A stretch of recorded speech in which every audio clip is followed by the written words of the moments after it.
Hello, welcome back to my channel. चलिए आज हम आपको एक नई जानकारी देते हैं। कई लोगों को है भी, आप लोगों को पता है तुलसी विवाह क्यों किया जाता है।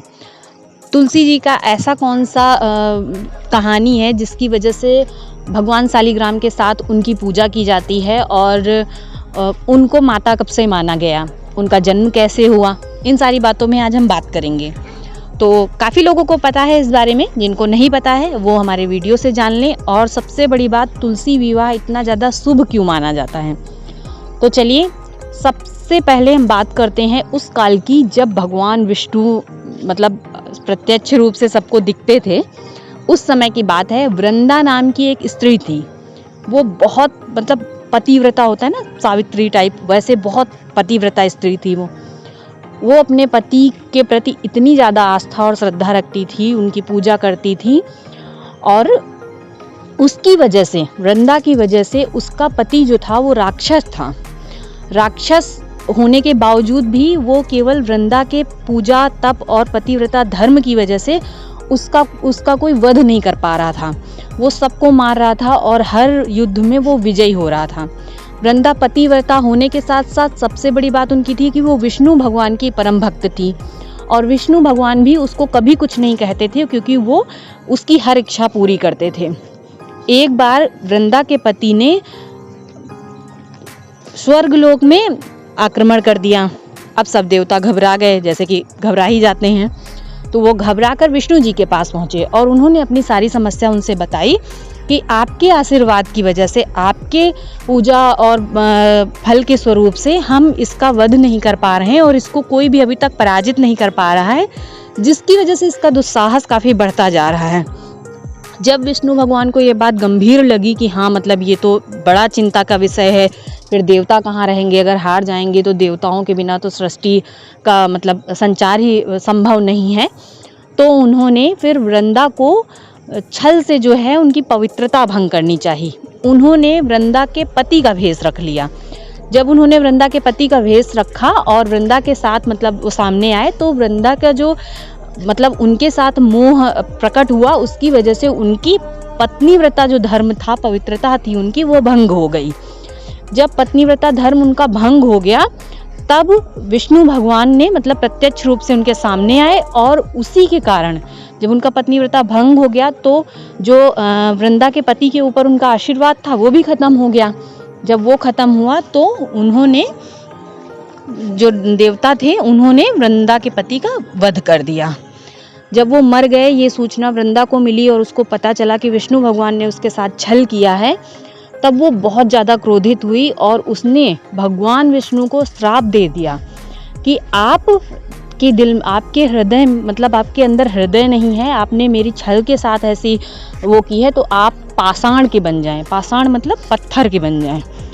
तो वृंदा के श्राप की वजह से भगवान विष्णु का जो द्वितीय स्वरूप शालिग्राम माना जाता है, वो इस वजह से बना था। फिर वो उसी जगह पे सती हो गई। अपने पश्चाताप की अग्नि में वो इतना ज़्यादा जल गई थी कि वो अग्नि हो गई। अग्नि होकर वो राख बन गई। जब राख बन गई तो उसी राख से भगवान विष्णु का जब पसीना गिरा तो एक पौधा निकला। उस पौधे को भगवान विष्णु ने तुलसा का नाम दिया। तो तभी भगवान विष्णु ने उसको हमेशा सुहागिन स्त्री होने का आशीर्वाद दिया था, जब वो उसकी पूजा और उपासना करती थी। उसी क्षण भगवान विष्णु ने अपना पत्थर का रूप, जो कि वृंदा का दिया हुआ था, पत्थर का रूप धारण किया और देवताओं ने और भगवान विष्णु के आदेशानुसार देवता, ब्रह्मा, विष्णु, महेश, सब लोग भगवानों ने मिलकर पत्थर से तुलसी की शादी करवाई कि ताकि वो जो तुलसा हैं वो मतलब सदा सुहागन जानी जाए। तो उसके बाद उनको आशीर्वाद मिला कि जो भी व्यक्ति इनकी शादी करवाएगा या इनकी शादी में शामिल होगा, उसका वैवाहिक जीवन हमेशा खुशमय बीतेगा।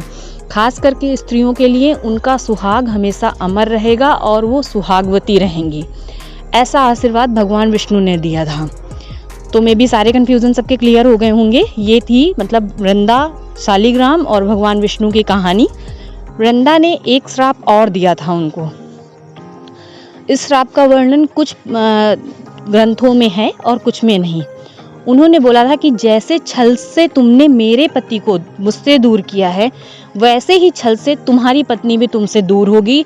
और जैसे आज मैं हृदय से अपने दुख को किसी के सामने व्यक्त नहीं कर पा रही हूँ, हृदय से बहुत ज़्यादा दुखी हूँ, वैसे तुम भी परेशान रहोगे, दर दर भटकोगे अपनी पत्नी के वियोग में। उसी के कारण भगवान श्री राम का जन्म हुआ और सीता माता का हरण हुआ। खैर इसके तो बहुत सारे वो मिले हैं कि श्रवण ने भी दिया था, श्रवण के पापा ने, मम्मी ने भी दिया था उनको श्राप कि तुम भी अपने पुत्र के वियोग में मरोगे। तो कई सारे आशीर्वादों को मतलब श्रापों को मिला के भगवान श्री रामचंद्र का जन्म हुआ।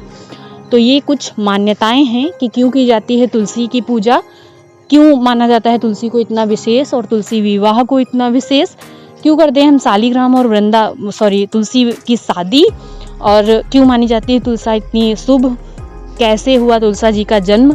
मैंने ये सारा इस वीडियो में बता दिया है। नेक्स्ट वीडियो मेरा होने वाला है शालिग्राम के ऊपर कि शालिग्राम जो भगवान हैं वो कहाँ से उत्पन्न हुए, कैसे उत्पन्न हुए, फिर और उसके बाद उनकी पूजा स्त्रियों को क्यों नहीं करनी चाहिए।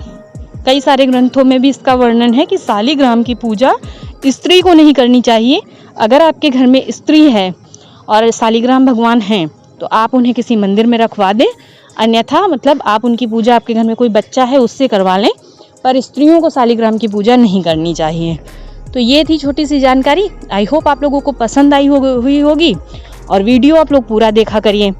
उनसे रिक्वेस्ट है जो लोग अभी तक देख रहे हैं, तो वीडियो अगर आप लोग पूरा देखेंगे तो आई होप ऐसी ही कोई जानकारी आपको मिलेगी जो आपके लिए यूज़फुल हो। क्योंकि मेरी आदत है, जब तक मैं किसी चीज़ की जड़ तक नहीं जान लेती तब तक मैं उस चीज़ को नहीं मानती। तो मुझे जो पता है मैं चाहती हूँ कि आप लोगों को भी पता हो। ऐसे ही नहीं किसी ने बोल दिया कि इस पेड़ की पूजा करने से ये फल मिलता है, वैसे मत मानिए, हमारे ग्रंथों को पढ़िए, और अगर नहीं पढ़ सकते तो मेरे वीडियो देखिए, हम आपको बताते रहेंगे।